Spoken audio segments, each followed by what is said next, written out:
Today we have two phones up for review. So we have the Mate 20 Pro, the current flagship from Huawei, and the Mate 20 Lite, its slightly lower spec sibling. So let's jump right in and have a bit of a look at them. So with the Mate 20 Lite, it's quite slim, and then the Mate 20 Pro, let's have a look at this one. So this is their current flagship. So straight away in the hand, you can feel that the Mate 20 Pro is slightly better made. It feels a bit better in the hand. It's curved on the back and the curved screen, whereas the Mate 20 Lite is flat on the back and flat on the front. The screen resolutions themselves, you've got a 6.39 inch screen on the Mate 20 Pro and a 6.3-inch screen on the Mate 20 Lite. The resolutions are slightly different, so it's 1080 by 2340 pixels on the sibling, and on their flagship it is 1440 by 3120 pixels. So as you can see, as we're sort of swiping through, it's smooth, it's fluid, it does exactly what you want it to.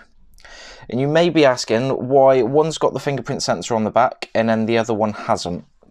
So on the Mate 20 Pro, the fingerprint sensor is actually in the screen. So this is my sort of personal one, and if I lock it, I can then get into it just by pushing on the screen, and that lets me straight in. It's literally as easy and as simple as that.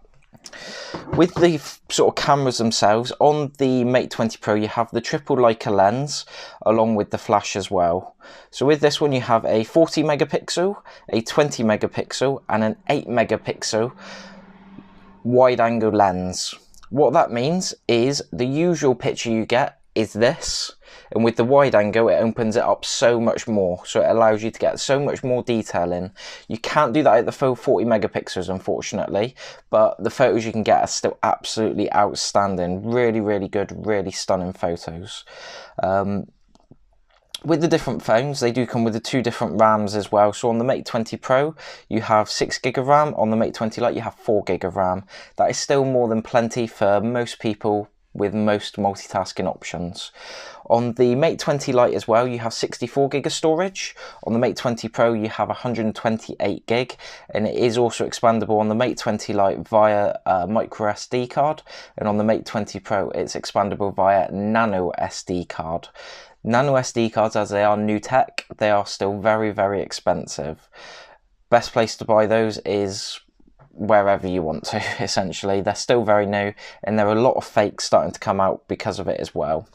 So with the different phones, you've got all of the usual bits and pieces. They make it really easy with their own UI. It's just the usual Android, and as you sort of click on things, it's there, it's easy to do, it all makes sense.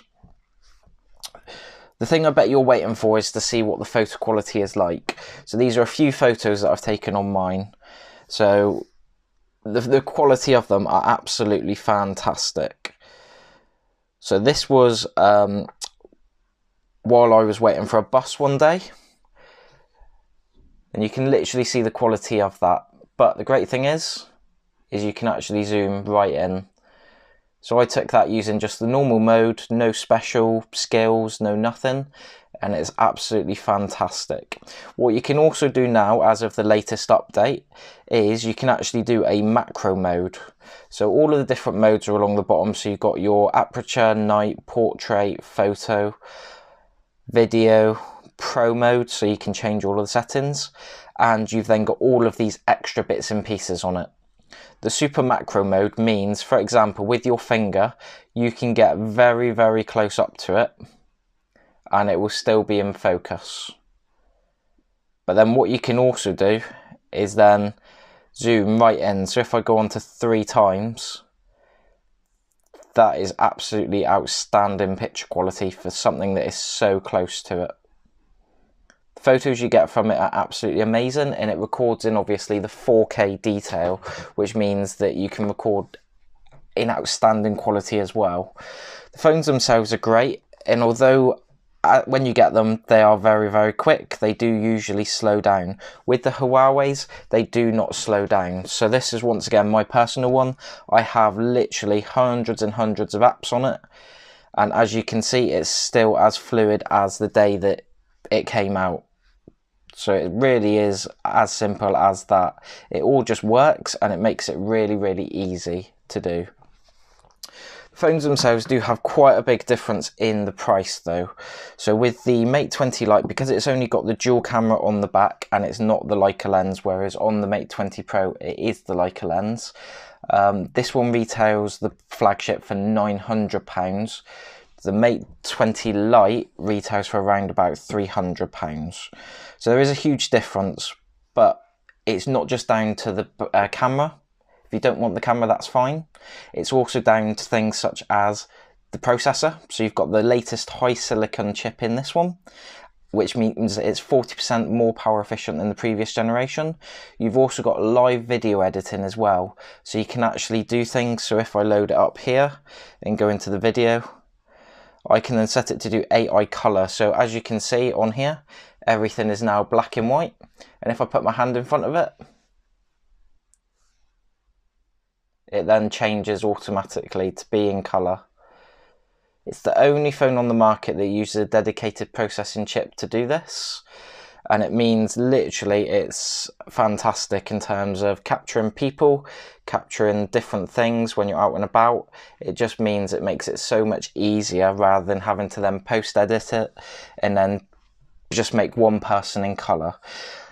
It's little things like that that means it is quite a big difference in price, but it's also the battery. So the battery is the first ever on the market to have reverse wireless charging, and that means if you have another wireless charging phone, an iPhone, another Mate 20 Pro that you needed to give a bit of charge, you just tick a box in the settings. So you go into settings, and then I believe it's in battery,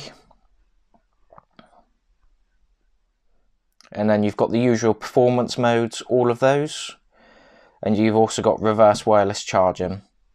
So then all you would need to do is pop another phone onto the back of it, and then it will start charging. It is literally as easy as that.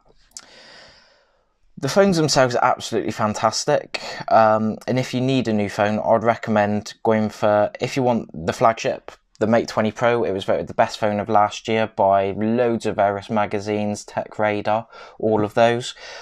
If you want a cheaper device, either the Mate 20 Lite or the Mate 20, the Mate 20 Lite or the P20 Lite. So Huawei are gearing up for their next flagship, but in terms of processors and cameras, this is the best you can get at the moment.